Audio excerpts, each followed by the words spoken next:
Assalamualaikum warahmatullahi wabarakatuh. Selamat datang kembali di channel YouTube Ernajan. Channel YouTube yang akan membagikan informasi akurat terkait seleksi kompetensi bidang pertanian dan pangan serta informasi mengenai CPNS. Banyak kemungkinan yang bisa terjadi dalam seleksi CPNS. Salah satunya adalah nilai akumulasi SKD dan SKB yang bernilai sama atau seri. Lalu bagaimana sih BKN menentukan siapa yang berhak untuk masuk ke dalam pemberkasan? Nah, berdasarkan Peraturan Menteri Pendayagunaan Aparatur Negara dan Reformasi Birokrasi Republik Indonesia Nomor 23 Tahun 2019 tentang kriteria penetapan kebutuhan pegawai negeri sipil dan pelaksanaan seleksi calon pegawai negeri sipil tahun 2019. Ini berdasarkan Permenpan RB ya. Jadi untuk CPNS 2019 atau 2020 yang sudah berlangsung tetap mengacu pada peraturan ini. Kita lihat bagaimana prinsip dan penentuan kelulusan. Pertama, prinsip penentuan kelulusan peserta SKD didasarkan pada nilai ambang batas kelulusan atau passing grade. Contohnya untuk formasi umum, passing grade total SKD adalah 271 dan teman-teman berhasil mengumpulkan 350.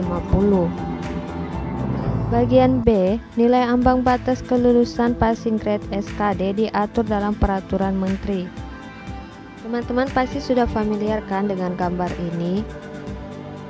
Setelah berhasil melewati SKD dan dinyatakan lanjut ke SKB, ternyata pada saat mengikuti seleksi kompetensi bidang dan selesai tes, diperoleh hasil bahwa teman-teman memperoleh nilai yang sama dengan pesaing yang lain setelah nilai SKD ditambahkan dengan nilai SKB. Jadi bagaimanakah penentuan kelulusan akhir secara berurutan didasarkan pada pertama, nilai total hasil SKD yang lebih tinggi, yakni penjumlahan TWK, TIU, dan TKP seperti pada perhitungan yang paling pertama. Misalnya rekan-rekan memperoleh skor 355, lebih unggul 5 poin dari pesaing yang hanya 350 pada SKD, maka sudah pasti teman-temanlah yang akan lanjut ke pemberkasan. Lalu bagaimana jika ternyata total hasil SKD bernilai sama? Maka akan mengikuti aturan kedua, yakni penentuan kelulusan akhir didasarkan secara berurutan mulai dari nilai tes karakteristik pribadi TKP, tes intelijensi umum TIU, dan tes wawasan kebangsaan TWK. Jadi berurutan ya. So, beruntunglah buat teman-teman yang memperoleh nilai TKP yang tinggi. Misalnya saja teman-teman memperoleh skor TKP 157 dan kebetulan saingan hanya memperoleh 156. So, teman-teman dipastikan akan lulus.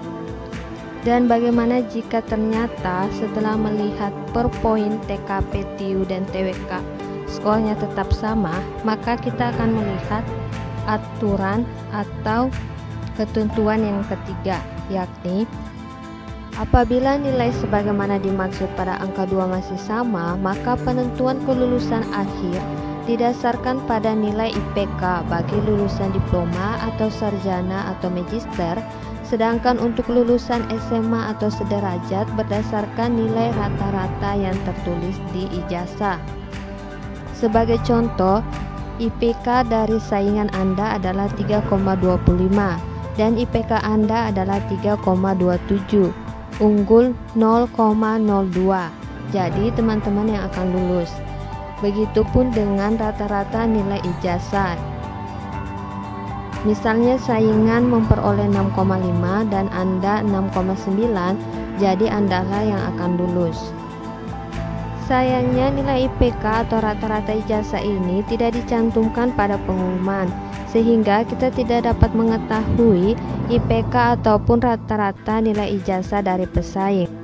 Oleh karena itu, admin hanya bisa menyarankan untuk perbanyak berdoa dan bertawakal ya, karena ini udah di luar dari kemampuan kita dan kita juga sudah berusaha maksimal. Tetapi jika ternyata kebetulan nilai IPK atau rata-rata ijazah itu sama, maka akan merujuk pada aturan keempat atau aturan terakhir, di mana penentuan kelulusan didasarkan pada usia tertinggi. Sebagai contoh, pesaing teman-teman usianya 34 tahun lebih 3 bulan dan teman-teman usianya 34 tahun lebih 4 bulan, sehingga teman-temanlah yang akan lulus.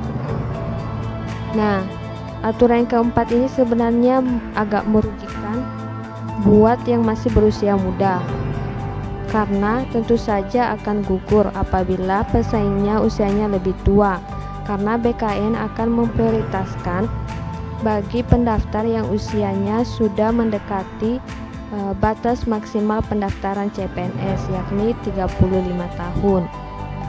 Oleh karena itu, teman-teman jangan sampai ya pada posisi yang poin 4 ini. Teman-teman harus mempersiapkan semaksimal mungkin sehingga tidak memperoleh nilai seri, melainkan memperoleh nilai yang unggul. Oke, semoga video ini bermanfaat. Wassalamualaikum warahmatullahi wabarakatuh.